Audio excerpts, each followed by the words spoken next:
কিন্তু পান থেকে চুন খসলে মমতা ব্যানার্জি দায়ী, বরফ গলে জল হলে মমতা ব্যানার্জি দায়ী, পেঁয়াজের সাইজ ছোট হলে মমতা ব্যানার্জি দায়ী, আকাশে মেঘ করলে মমতা ব্যানার্জি দায়ী, রৌদ্রের তাপ বাড়লে মমতা ব্যানার্জি দায়ী, হঠাৎ করে বিদ্যুৎ চমকালে মমতা ব্যানার্জি দায়ী, হঠাৎ করে বৃষ্টি শুরু হলে মমতা ব্যানার্জি দায়ী, ঠান্ডা বাড়লে মমতা ব্যানার্জি দায়ী, গরম বাড়লে মমতা ব্যানার্জি দায়ী। 1 ইঞ্চি জমি ছাড়া চলবে না। আমরা সত্যিকে মিথ্যা বলে আর মিথ্যাকে সত্যি বলে রটনাকে ঘটনা বানিয়ে দেখাতে পারবো না। তৃণমূল ভারতবর্ষের মধ্যে একমাত্র দল যে ধারাবাহিকভাবে বছরের পর বছর বিজেপিকে ল্যাজে গোবরে হারিয়েছে ইলেকশন। আজকে এসআইআর ঘোষণা হওয়ার পর থেকে কম করে এখনো পর্যন্ত 78 জন মারা গেছে। এই বিজেপি নেতা 2019 সালে এই বিজেপির নেতারা কর্মীরা ঈশ্বরচন্দ্র বিদ্যাসাগরের মূর্তি ভেঙেছে। দেশের প্রধানমন্ত্রী বঙ্কিমচন্দ্র চট্টোপাধ্যায়কে সম্বোধন করছেন বঙ্কিম দা বলে। যেটা বিজেপি দেখাতে চাইবে সেটাই সংবাদ মাধ্যম দেখাবে।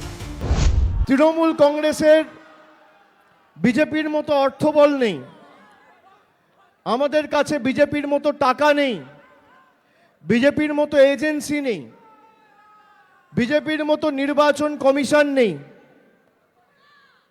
বিজেপির মতো ইডি সিবিআই নেই।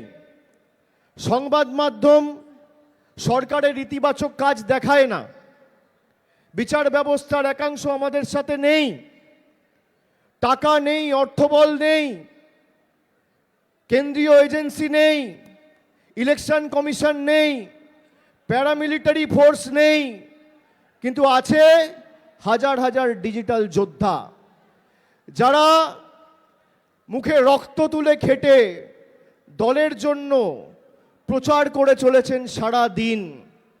1 ইঞ্চি জমি ছাড়া চলবে না, এমন মানসিকতা নিয়ে ধারাবাহিকভাবে প্রচার করতে হবে, লড়াই করতে হবে।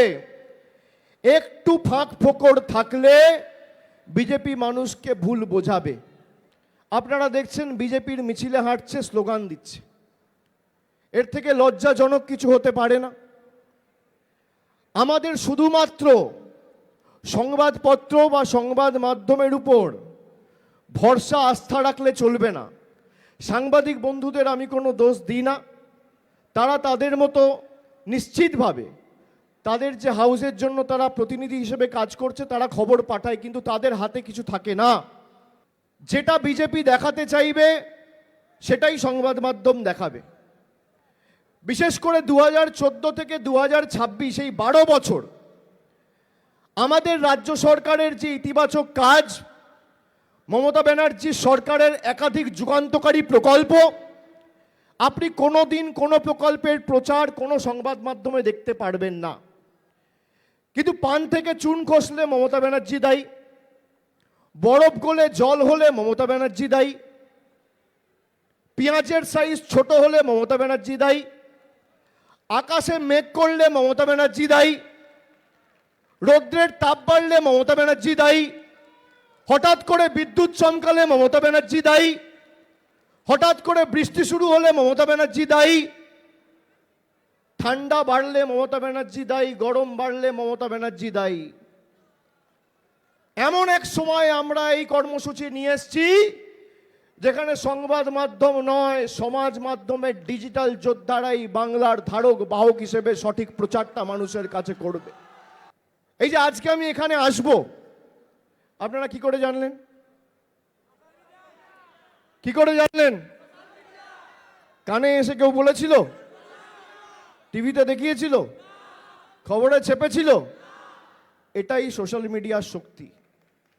আমরা তো মিথ্যাবাদীর পার্টি নই, আমরা মিথ্যেকে সত্য বলে চালাতে পারবো না আর সত্যকে মিথ্যা বলে চালাতে পারবো না।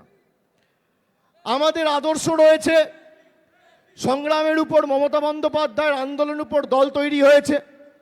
আমরা সত্যিকে মিথ্যা বলে আর মিথ্যাকে সত্যি বলে রটনাকে ঘটনা বানিয়ে দেখাতে পারবো না, যেটা বিজেপি করে। বিজেপির অনেক শক্তি, কিন্তু মানুষ তো তৃণমূলের সাথে। আপনাদের মতো হাজার হাজার যোদ্ধা যদি থাকে, কটা অঞ্চল আছে বাংলায়? 3343। ওয়ার্ড কত? আরো 3000, 1860 নইলে 1840টা ওয়ার্ড। তো 3000 আর 3343 মানে আমি ধরলাম অ্যাপ্রক্সিমেটলি 6,500।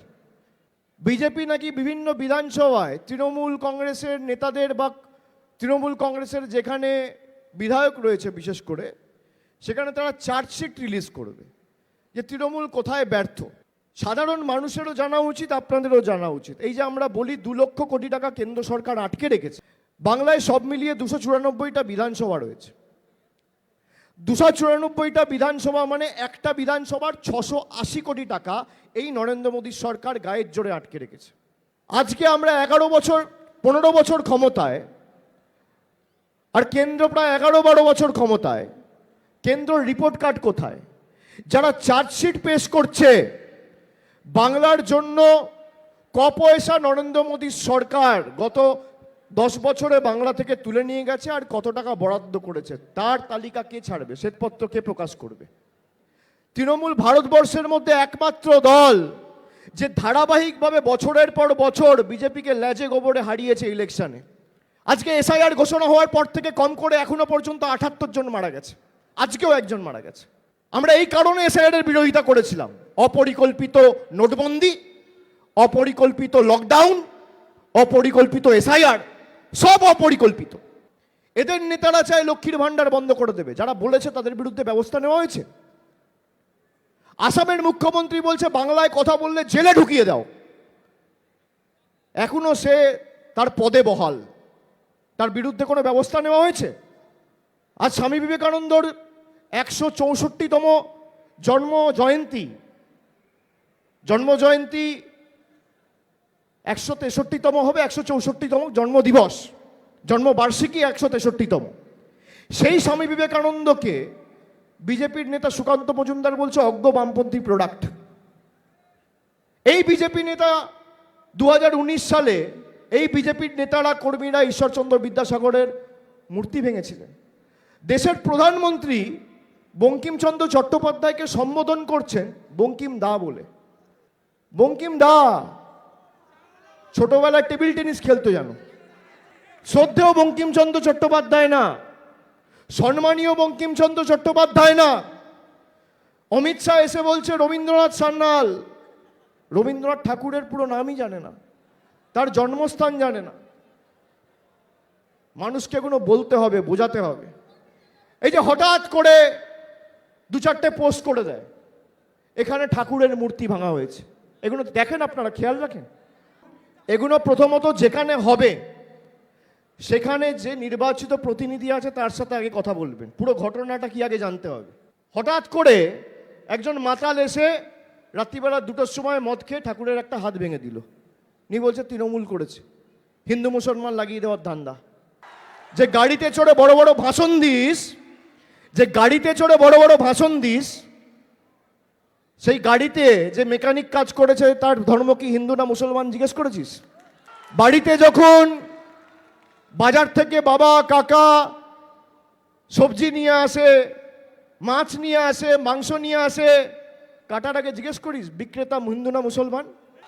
ঠাকুরের সিংহাসনে যখন আমার মায়েরা, কাকিমারা, দিদিরা, বোনেরা ঠাকুরের পুজো দিয়ে ঠাকুরের সিংহাসনে সেই ফুল অর্পণ করে মায়ের উপাসনায় বন্দনায়, জিজ্ঞেস করিস ঠাকুরের যে ফুল বিক্রি করেছে সেই বিক্রেতার ধর্ম কি হিন্দু না মুসলমান?